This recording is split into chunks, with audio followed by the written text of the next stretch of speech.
धर्मराज युधिष्ठिर की राजसूय यज्ञ संपन्न हुई और प्रभु श्री कृष्ण द्वारिका जाने के लिए जब कहने लगे, युधिष्ठिर बोले कि हे कन्हैया,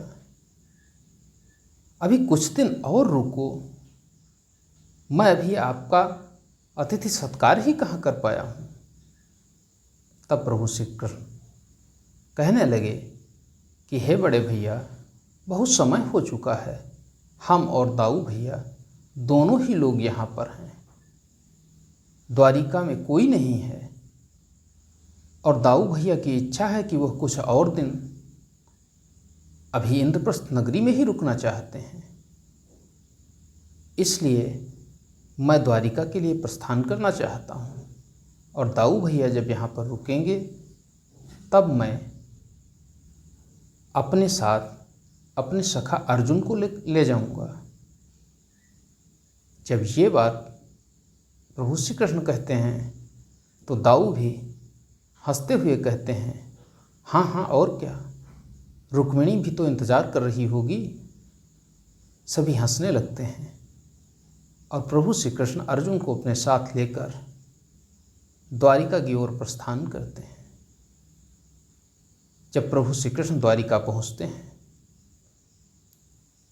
तब रुक्मिणी से अर्जुन के गुणों का व्याख्यान करते हैं और कहते हैं, अर्जुन इस समय दुनिया का सर्वश्रेष्ठ धनुर्धर है, अर्जुन विचारशील है, अर्जुन सौम्य है, अर्जुन संस्कारवान है। जब रुक्मिणी जी अर्जुन की इतनी प्रशंसा सुनती हैं तो वह भी प्रसन्न हो जाती हैं, लेकिन उन्हें नहीं पता था कि यह प्रशंसा क्यों की जा रही है, इसके पीछे क्या कारण है। प्रभु श्री कृष्ण कुछ तो सोच करके ही ऐसा कह रहे होंगे। खैर, वहाँ पर कोई ऐसी बात नहीं होती है और अगले ही दिन रुक्मिणी प्रभु श्री कृष्ण के पास आकर कहती हैं कि हे केशव, देखिए आपकी बहन और मेरी ननद सुभद्रा बड़ी हो चुकी है, हमें उसके विवाह की चिंता करनी चाहिए, उसके लिए सुयोग्य वर ढूंढना चाहिए। यह हमारा परम कर्तव्य है और हम उस पर विचार भी नहीं कर रहे हैं। तब प्रभु श्री कृष्ण कहने लगे मुस्कराते हुए, हाँ अवश्य, क्यों नहीं। इन शब्दों से रुक्मिणी अत्यंत ही अचंभित थीं कि उन्हें कोई अन्य उत्तर देना चाहिए था। तब रुक्मिणी ने पुनः कहा प्रभु श्री कृष्ण से कि हे नाथ, एक तरफ अपनी बहन के विवाह के बारे में आप इस तरह की बात करते हैं, अरे हमें करना है, हमें सुयोग्य वर ढूंढना है और उसके लिए प्रयत्न करना होगा। तब प्रभु श्री कृष्ण कहते हैं, हे प्रिय, आपको जो सबसे पहले दिखाई देगा वही हमारी सुभद्रा का वर होगा। रुक्मिणी जी बाहर देखती हैं और जब वो बाहर देखती हैं तो उन्हें अर्जुन आता हुआ दिखाई देता है। अर्जुन को देखकर पलटती हैं और प्रभु श्री कृष्ण की ओर मुँह करके उनसे कहती हैं कि हे दीनानाथ, क्या अर्जुन ही हमारी सुभद्रा का पति होगा। प्रभु कहते हैं, इच्छा तो हमारी भी यही है, लेकिन हमारी इच्छा से क्या होगा, निर्णय तो दाऊ भैया को करना है। अब दाऊ भैया क्या निर्णय करते हैं यह उनके ऊपर। तब सुभद्रा की चिंता करते हुए रुक्मिणी कहती हैं कि यदि आपने ऐसे वर का चयन किया है तो यह वर वास्तव में अच्छा है, लेकिन आप प्रयत्न तो करेंगे, दाऊ भैया को बताएंगे तभी तो वो जानेंगे। तब प्रभु श्री कृष्ण कहते हैं, मुझे बताने की कोई आवश्यकता नहीं है, वह क्या निर्णय करेंगे हम तो उनके निर्णय का अनुकरण करेंगे। तब रुक्मिणी कहती हैं, यदि उन्होंने इस संबंध को मानने से इनकार कर दिया, तब आप क्या करेंगे? तो प्रभु श्री कृष्ण कहते हैं, मैं भी इनकार कर दूंगा। सीधी सी बात है, बड़े भाई की आज्ञा का उल्लंघन मैं कैसे कर सकता हूं? रुक्मिणी अचंभित होकर के प्रभु श्री कृष्ण की तरफ देखती हैं और कहती हैं, एक तरफ जहां आप अर्जुन और सुभद्रा का विवाह करवाना चाह रहे हैं, तो वहीं दूसरी तरफ दाऊ भैया यदि ना चाहेंगे तो आप दाऊ भैया का पक्ष भी ले रहे हैं। करना क्या चाहते हैं हमारी समझ में नहीं आ रहा है। प्रभु श्री कृष्ण कहते हैं, आहिस्ता आहिस्ता सब कुछ समझ में आ जाएगा। कुछ समय के बाद एक बार पुनः रुक्मिणी कहती हैं कि हे प्रभु, हम अर्जुन और सुभद्रा का विवाह करवाना चाहते हैं, ऐसी आपकी इच्छा है।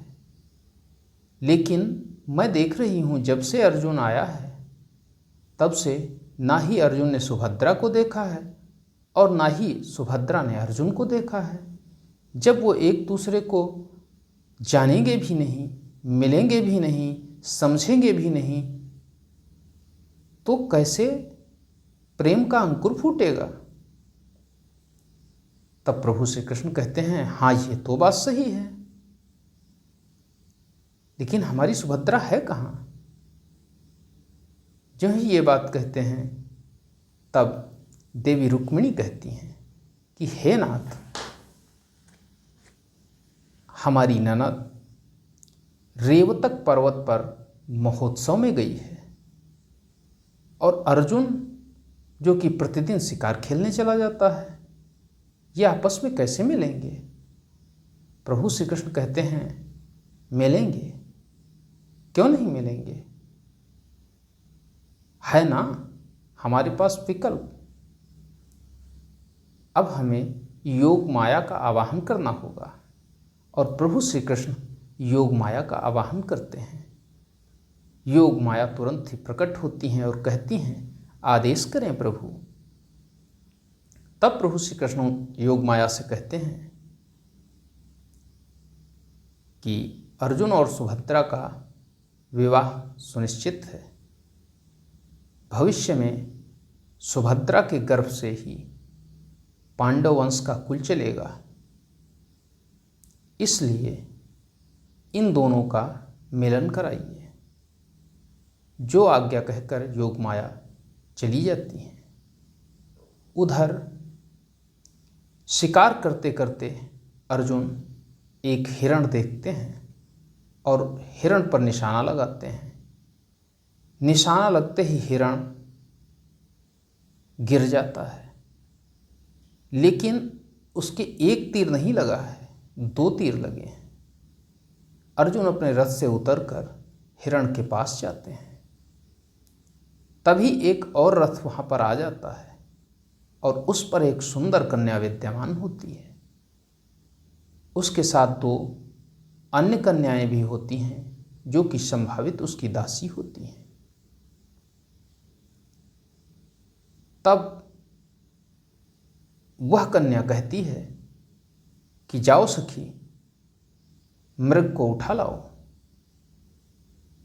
तब अर्जुन कहते हैं, यह हिरण मेरे बाण से घायल होकर गिरा है, इसलिए इस पर मेरा अधिकार है। दूसरी तरफ उस सुंदर कन्या के द्वारा भी उस पर अपना अधिकार जताया जाता है। अर्जुन अकेले हैं और उस कन्या के साथ 2 अन्य भी कन्याएं हैं जो अर्जुन पर व्यंग करती हैं और कहती हैं कि ऐ पुरुष, लगता है तुम द्वारिका के नहीं हो, वरना राजकुमारी से इस तरह की बात नहीं करते। राजकुमारी नाम सुनकर अर्जुन थोड़ा विचार में पड़ जाते हैं, क्योंकि अर्जुन पहली नज़र में ही सुभद्रा को पसंद करने लगे थे। अर्जुन को ये नहीं पता था कि यह सुंदर कन्या कौन है, लेकिन वह सुंदर कन्या अर्जुन के मन मस्तिष्क में अपना निवास स्थान बना चुकी थी। अर्जुन उस कन्या से कहते हैं कि हे देवी, ये हिरण मेरा है, मैंने इसका शिकार किया है। उधर से आवाज़ आती है, नहीं, ये हिरण मेरा है, मैंने इसका शिकार किया है। तब अर्जुन कहते हैं कि हे देवी, आप ज्यादती मत करिए। तब उधर से धनुष हाथ में लेकर उस पर सरसंधान करते हुए वो वीरबाला कहती है कि यदि वास्तव में आपका शिकार है तो आइए और हमसे युद्ध करिए। अर्जुन उसको देखते ही इस तरह मोहित हो चुके थे कि उसके ख्यालों में खोते जा रहे थे और मूकवत खड़े थे। एक बार फिर से गर्जना होती है, अर्जुन की भावभंगिमा बदल जाती है और वह ज्यों ही अपने तरकस की ओर अपना हाथ बढ़ाते हैं त्यों ही दूसरी तरफ से एक तीर आकर उनके तरकस को नीचे गिरा देता है। ऐसी स्थिति में अर्जुन पहले ही किसी कन्या पर, किसी स्त्री पर वार नहीं कर सकते थे, उसको दंड नहीं दे सकते थे, लेकिन फिर भी अर्जुन आज चाहते थे कि यदि दंड के लिए हम कोई कार्य करेंगे, वाद विवाद करेंगे, तो हमारी बात कुछ आगे बढ़ेगी। लेकिन इधर ज्यों ही तरकस नीचे गिरा, वो दो अन्य कन्याएं खिलखिलाकर हंसने लगीं और उन्होंने कहा कि ए युवक, तुम्हारी क्या बात, दुनिया के सर्वश्रेष्ठ धनुर्धर पार्थ, वह भी राजकुमारी का सामना नहीं कर सकते हैं। ज्यों ही पार्थ का शब्द आता है अर्जुन के सामने तो कहते हैं, कौन पार्थ? तो वो दोनों कन्याएं कहती हैं, क्या तुम पार्थ को नहीं जानते हो? वो दुनिया के सर्वश्रेष्ठ धनुर्धर हैं, उनके जैसा कोई नहीं, लेकिन वह भी हमारी राजकुमारी के सामने टिक नहीं सकते। अर्जुन मन ही मन मुस्कुराते हैं और उनकी निगाहें लगातार सुभद्रा के चेहरे को देख रही हैं। अर्जुन अंत में कहते हैं कि हे देवी, ये हिरण आपका हुआ, आप इस मृग को ले जाइए, मैं हार गया। ज्यों ही ये शब्द अर्जुन के मुख से निकलते हैं त्यों ही वह राजकुमारी आदेश देती है कि सखियों, मृग उठाकर ले आओ। सखियां मृग को उठाकर ले चल देती हैं और चलते हुए कहती हैं कि अपने तीरों को संभालिए। लगता है आप अपने तीरों को संभालना भी नहीं जानते हैं। यह भी एक व्यंग था, क्योंकि उनमें से किसी को नहीं पता था कि जिसकी तारीफों के उनके द्वारा पुल बांधे जा रहे थे वही उनके सामने खड़ा हुआ था। ऐसी स्थिति में अर्जुन उस कन्या पर मोहित हो जाते हैं, लेकिन अभी न उस कन्या की बारे में कोई जानकारी है, ना ही उसके नाम के बारे में कोई जानकारी है। और रथ आगे को बढ़ता है, तभी उस राजकुमारी रूपी कन्या की चुनरी उड़ जाती है। अर्जुन सतर्क थे, उन्होंने तुरंत ही एक तीर मारा और वह चुनरी पुनः उस कन्या के पास पहुंची। दोनों ने एक दूसरे को देखा और वह कन्या अपने रथ के साथ आगे बढ़ गई। इधर अर्जुन उसको सोचते सोचते द्वारिका वापस आ गए और उन्होंने यह वृत्तांत श्री कृष्ण को बताया। श्री कृष्ण से जब रुक्मिणी ने यह वृत्तांत सुना तो उन्होंने कहा कि हे देवर जी, लगता है कि आप किसी बाण से घायल नहीं हो सकते, लेकिन नयनों के तीर से अवश्य घायल हो गए हैं। कैसी थी वह? अर्जुन कहते हैं, अत्यंत सुंदर। लगता है आपको पसंद आ गई है। अर्जुन कहते हैं, हाँ, प्रभु श्री कृष्ण और रुक्मिणी एक दूसरे को देखते हुए मुस्कुराते हैं, क्योंकि दोनों को पता था कि वो क्या कर रहे हैं। उन्हें तो अर्जुन और सुभद्रा का मिलन करवाना था। वहीं दूसरी ओर सुभद्रा जब रेवतक पर्वत के महोत्सव की तरफ जा रही है, तभी वहाँ पर एक पागल हाथी आ जाता है, जो कि वहाँ पर उपस्थित लोगों को रौंदने लगता है, पैरों तले दबाकर मारने लगता है और वह राजकुमारी के रथ पर भी हमला कर देता है। राजकुमारी चिल्लाती है, हे कन्हैया, हे दाऊ भैया, हमारी रक्षा करो। हे कन्हैया, हे दाऊ भैया, हमारी रक्षा करो। उनके ऐसा चिल्लाने पर भी प्रभु श्री कृष्ण के ऊपर कोई असर नहीं होता है और वह अत्यंत भयभीत हो जाती हैं। इसी बीच प्रभु श्री कृष्ण और अर्जुन रुक्मिणी एक साथ खड़े हुए थे। तब प्रभु श्री कृष्ण कहते हैं, पार्थ जाइए और उसे बचाइए। अर्जुन तुरंत ही वहाँ पहुँचते हैं और अपने तीरों का एक जाल बना देते हैं, जिसको वह हाथी तोड़ नहीं पाता है। आखिर मंत्रों से कीलित वह बाण थे। जब इस तरह की धनुर्विद्या को देखती हैं सुभद्रा, जो कि राजकुमारी के रूप में थी, अर्जुन को अभी भी पता नहीं था कि ये कौन है। सुभद्रा जब इसको देखती हैं तो वह आश्चर्यचकित रह जाती हैं कि ये तो बहुत बड़ा धनुर्धर लग रहा है। और अर्जुन को देखते हुए वह अपने महल की ओर प्रस्थान करती हैं। महल में पहुंचकर वह सबसे पहले द्वारिकाधीश श्री कृष्ण से मिलती हैं और उन्हें उलाहना देती हैं कि भैया, मैं तुम्हें पुकार रही थी, दाऊ भैया को भी पुकार रही थी, आपको हमारी मदद के लिए आना चाहिए था। आप लगातार देख रहे थे, फिर भी आप हमारी मदद करने के लिए नहीं आए। तभी रुक्मिणी कहती हैं, कोई तो पहुंचा था, जो पहुंचा था उसे ही आपकी मदद के लिए पहुंचना चाहिए था। तब अचंभित होते हुए सुभद्रा पूछती हैं, वह कौन है? मैं उसे नहीं जानती। तब प्रभु श्री कृष्ण कहते हैं कि वह बहुत बड़ा धनुर्धर है।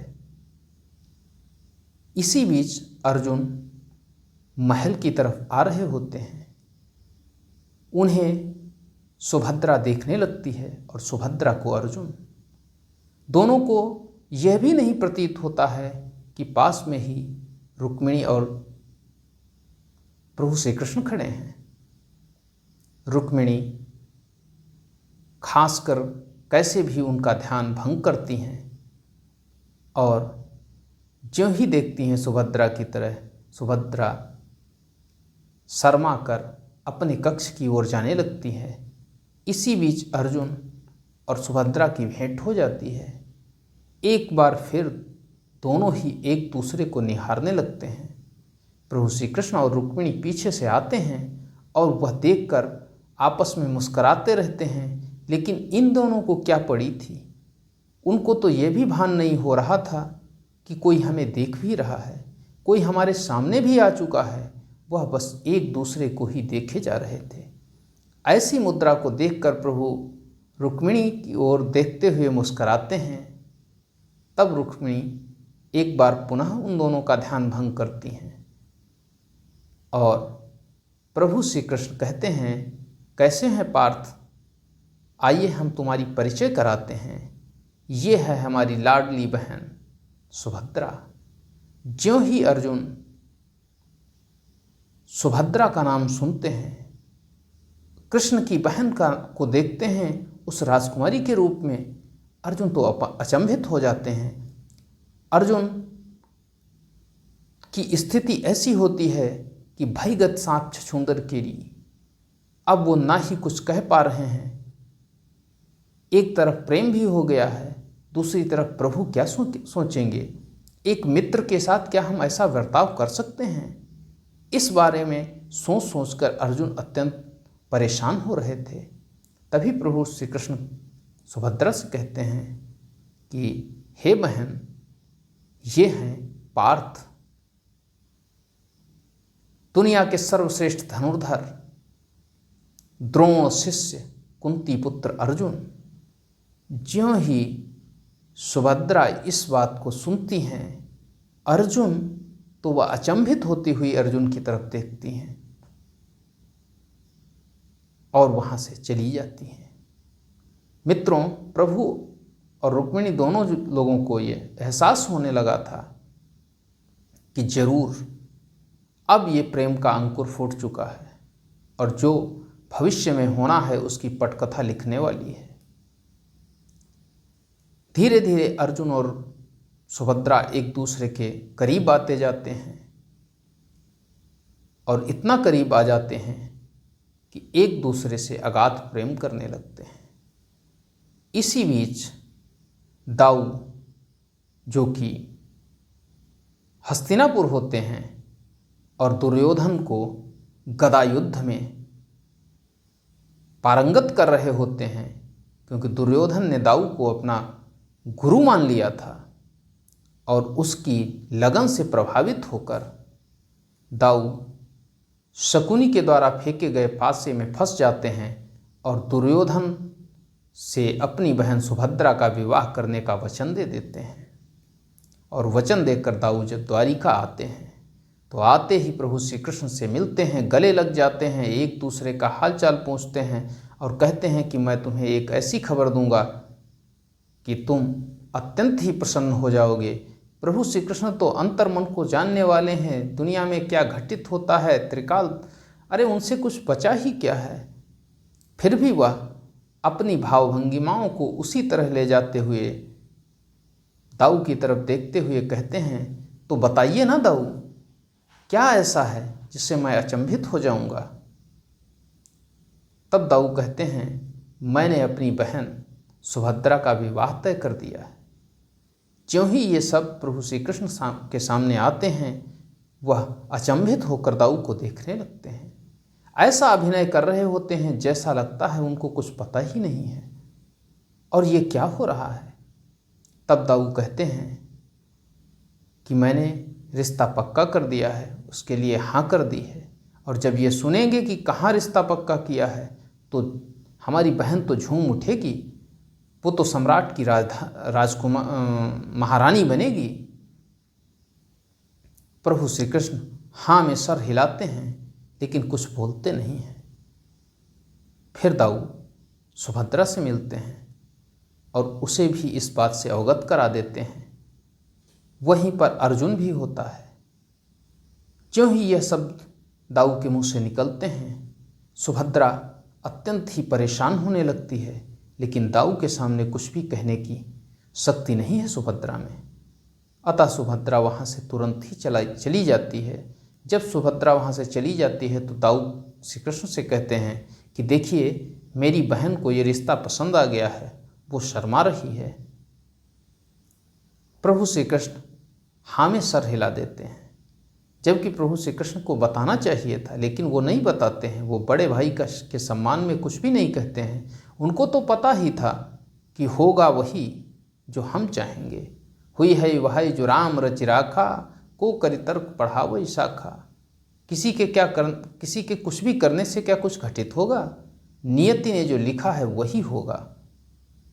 अर्जुन भी अत्यंत मायूस हो जाते हैं और अर्जुन से कहा जाता है दाऊ की तरफ से कि हे अर्जुन, तुम कुरुवंश और पांडव दोनों ही पक्षों को हमारी बहन के और दुर्योधन के विवाह की सूचना से अवगत कराओ।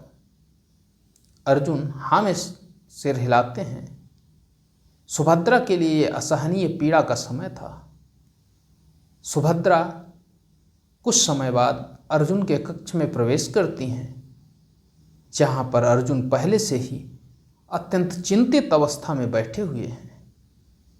सुभद्रा के आते ही अर्जुन एकदम से चकित हो जाते हैं और कहते हैं कि देखिए, अब हमारे तुम्हारे बीच कुछ भी नहीं रहा और कल प्रातः ही मैं प्रस्थान कर रहा हूँ। सुभद्रा कहती हैं, ऐसा कैसे हो सकता है? कुछ क्षण पहले ही तो आपको हमसे अगाध प्रेम था, हम साथ साथ जीवन गुजारने वाले थे, और आज आप ऐसा कैसे कह सकते हैं, कैसे सोच सकते हैं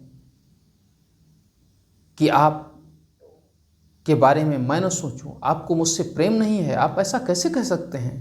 तब अर्जुन कहते हैं कि वह समय और था, यह समय और है। अब आप किसी दूसरे की अमानत हैं और मैं किसी की अमानत को छू नहीं सकता हूँ, उसकी तरफ देख भी नहीं सकता हूँ। ये हमारे वंश की परंपरा रही है और हम अपने वंश की परंपराओं से बंधे हुए हैं। तब सुभद्रा कहती हैं कि मैं आपके द्वारा कहे गए इस वचन का अक्षरशः पालन करूंगी, लेकिन ध्यान रखना, हमारा प्रेम कोई सामान्य प्रेम नहीं है, हमारा सच्चा प्रेम है, और मैं अपने प्रेम की आहुति किसी के निर्णय के लिए नहीं दूंगी। हाँ, इसके बाद मैं कभी भी आप पर कोई दबाव नहीं बनाऊंगी, आपसे मिलने भी नहीं आऊंगी और आशा भी नहीं करूंगी कि आप मुझसे मिलने आएं, लेकिन मैं अपने जीवन को आपको समर्पित कर चुकी हूँ, इसलिए अब इस शरीर पर जीवित रहते किसी का कोई अधिकार नहीं हो सकता, मैं स्वयं को समाप्त कर लूँगी। जब ऐसी बात प्रभु सुनते हैं कि दोनों ही अपने अपने पक्ष को पूरी मजबूती के साथ रख रहे हैं, तब प्रभु श्री कृष्ण कहते हैं कि हे देवी, बहन सुभद्रा और सखा अर्जुन का प्रेम अद्भुत है, वह एक दूसरे से अनन्य प्रेम कर रहे हैं और उन दोनों का मिलन आवश्यक है। तब कहती हैं रुक्मिणी जी कि तो आप दाऊ से बात क्यों नहीं कर लेते हैं। प्रभु श्री कृष्ण कहते हैं मैं दाऊ से बात नहीं कर सकता, मैं दाऊ की आज्ञा का पालन करूंगा। रुक्मिणी जी कहती हैं अगर दाऊ आपको आज्ञा देते हैं कि अर्जुन के साथ युद्ध करो तो क्या करोगे। प्रभु श्री कृष्ण कहते हैं तो अवश्य युद्ध करूंगा, दाऊ की आज्ञा सिरोधार्य रहेगी। रुक्मिणी कहती मेरी तो कुछ समझ में ही नहीं आ रहा, आप क्या विचार कर रहे हैं, क्या सोच रहे हैं, क्या होने वाला है, और अगर इनका विवाह नहीं ही होने वाला था तो इनको आपस में मिलवाया आपने क्यों। ऐसी स्थिति जब आती है, प्रभु श्री कृष्ण मौन हो जाते हैं, लेकिन वह अपनी सारी चालें चल रहे थे। जब प्रभु श्री कृष्ण को लगता है कि अब दाऊ किसी की सुनने वाले नहीं हैं, वो सुभद्रा से कोई बात भी नहीं करेंगे, अपने मन में लिए गए निर्णय को ही सही कर देंगे, तब रुक्मिणी जी की ओर देखकर कहती हैं कि आप भी तो मुझसे प्रेम करती थी। रुक्मिणी जी अचंभित होकर प्रभु की तरफ देखती हैं कि आज उस समय की घटना का जिक्र क्यों कर रहे हैं प्रभु। तो कहती हैं हाँ नाथ। प्रभु श्री कृष्ण कहते हैं आपका भाई भी तो नहीं चाहता था।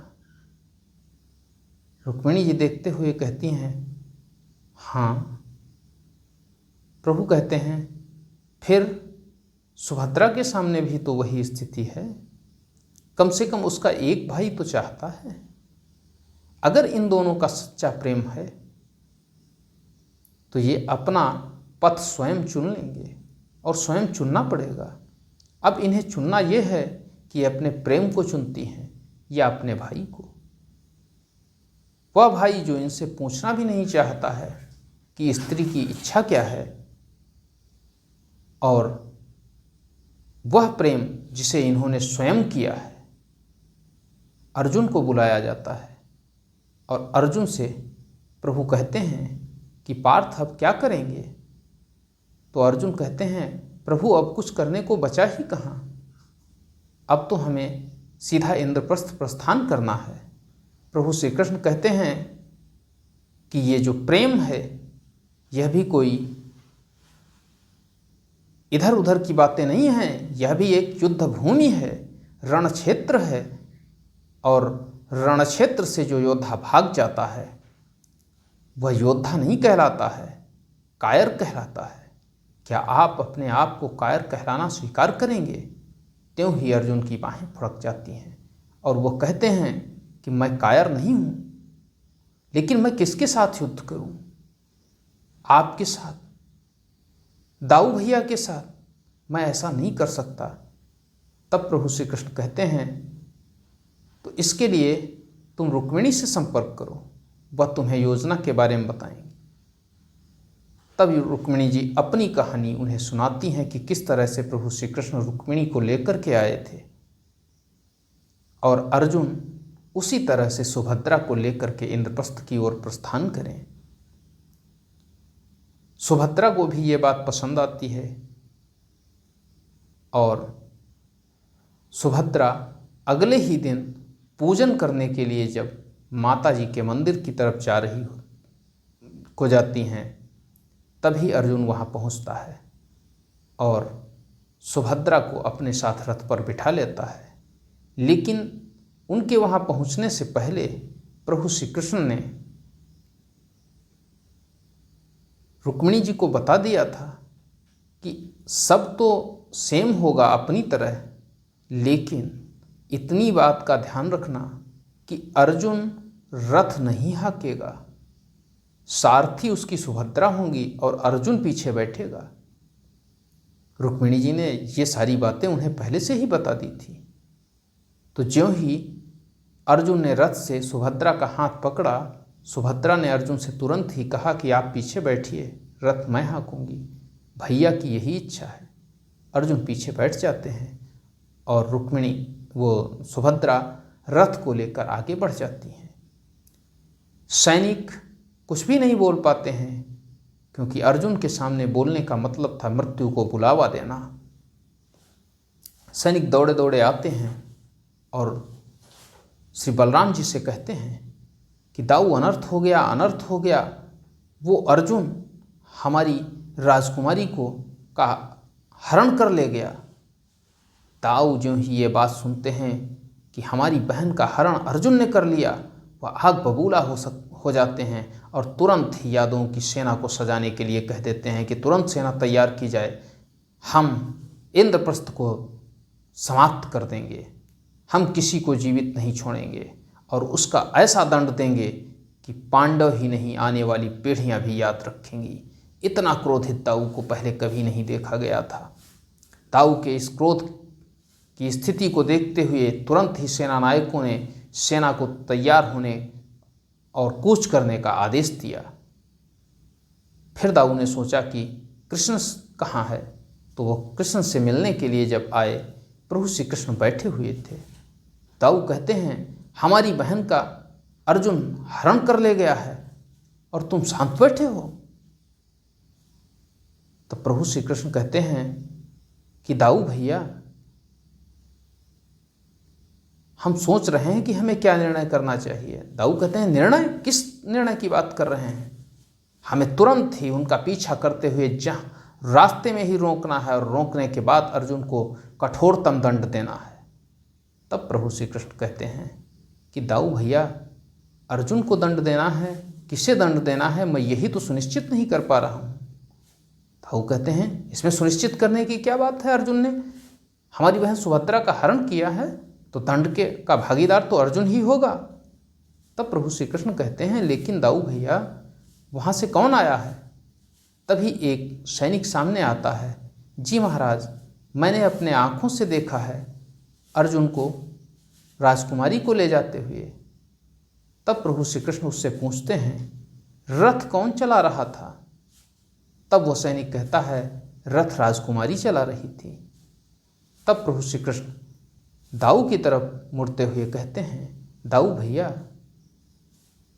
रथ अगर सुभद्रा चला रही थी तो इसका मतलब यह है कि अर्जुन ने सुभद्रा का हरण नहीं किया है, सुभद्रा ने अर्जुन का हरण किया है, तो दंड तो सुभद्रा का है, दोषी सुभद्रा है। चलिए, मैं आपके साथ चलता हूँ, तुरंत ही रोककर, और अपनी बहन सुभद्रा को दंडित करिए। दाऊ तुरंत ही अचंभित होते हुए कहते हैं, मेरी बहन का इसमें क्या दोष है? मैं अपनी बहन को क्यों दंडित करूं? प्रभु श्री कृष्ण कहते हैं, दोष क्यों नहीं है? हमारी बहन का तो दोष है ही। उसने अर्जुन का अपहरण किया है, उसको लेकर अपनी ससुराल की ओर जा रही है। दाऊ समझ नहीं पा रहे थे और प्रभु श्री कृष्ण से कहते हैं, पहेलियां मत बुझाइए, स्पष्ट कहिए, इस समय हम कुछ भी सुनने की स्थिति में नहीं हैं। तब प्रभु श्री कृष्ण कहते हैं कि हे दाऊ, वो दोनों एक दूसरे को प्रेम करते थे। आपने सुभद्रा से पूछा कि उसकी इच्छा क्या है? हमारे देश में नारियों को स्वयंवर चुनने की इच्छा है, वह जिसे चाहें उसके साथ ही उनका विवाह होना चाहिए, ऐसी स्वतंत्रता है।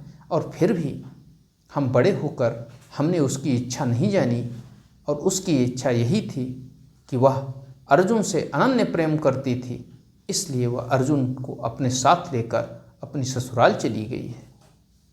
जब ऐसी बात बलराम जी सुनते हैं तो कहते हैं, फिर हमारे वचन का क्या होगा? प्रभु श्री कृष्ण कहते हैं कि कैसा वचन? जिसके लिए आपने वचन दिया, क्या आपने उससे पूछा? जब आपने उससे नहीं पूछा और उसने अपना निर्णय अलग ले लिया, तो हमारे वचन का मतलब ही क्या है? खैर, कुछ समय के बाद दाऊ शांत होते हैं और दाऊ कहते हैं, कोई बात नहीं, चलो फिर भी उनको वापस लेकर आते हैं और धूमधाम से तैयारी करते हैं अपनी बहन के विवाह की। अर्जुन और सुभद्रा को वापस लाया जाता है और वहीं द्वारिका में भव्यतम विवाह होता है। अर्जुन और सुभद्रा का दोनों का विवाह हो जाता है और वह अपनी ससुराल इंद्रप्रस्थ को प्रस्थान कर जाती हैं। अर्जुन के साथ साथ इधर प्रभु श्री कृष्ण और दाऊ भी अपने अंदर दबे अपनी बहन के प्रेम के कारण अत्यंत भाव विह्वल हो रहे होते हैं। कुछ समय के बाद सब सामान्य होते हैं। मित्रों, यह थी अर्जुन और सुभद्रा के विवाह की कथा। उस युग में भी, आज तो कलयुग चल रहा है, द्वापर में भी प्रभु श्री कृष्ण ने स्थिति को किस तरह से हैंडल करना है उन्होंने बताया। अपनी स्वयं की बहन को उन्होंने उस व्यक्ति के साथ जाने दिया जिससे वह प्रेम करती थी। और आज हम हैं कि अपने अहम के लिए कोई भी निर्णय कर लेते हैं, उससे कोई विचार विमर्श नहीं करते हैं, ना ही अपनी बहन से पूछते हैं, ना ही अपने परिजनों से पूछते हैं। हमें लगता है कि मैं जो निर्णय करूंगा वही सत्य है, वही श्रेष्ठ है। और आज के दौर में हमारे बीच एक तलाक नामक शब्द अत्यंत प्रचलित हो रहा है, जबकि वो हमारी सभ्यता का नहीं है, हमारी संस्कृति का नहीं है, फिर भी वह हमको झकझोर रहा है और हमारे देश के अधिकतम परिवारों में वह अपनी दस्तक दे चुका है। हमें सोचना है, हमें विचार करना है, हमें चिंतन करना है और हमें प्रभु श्री कृष्ण के द्वारा द्वापर में लिए गए निर्णयों का गहरा चिंतन करना है। जब हम उनका चिंतन करेंगे तो हमें राह अवश्य मिलेगी और हर तरह की राह मिलेगी। मित्रों, आज के लिए हम इस कहानी को विराम देते हैं। वीडियो यदि पसंद आया हो तो इसे लाइक करिए, चैनल को सब्सक्राइब करिए और साथ ही साथ शेयर भी करिए। मिलते हैं अगले दिन एक नई कहानी के साथ। आज के लिए बस इतना ही। जय हिंद, जय भारत। नमस्कार मित्रों।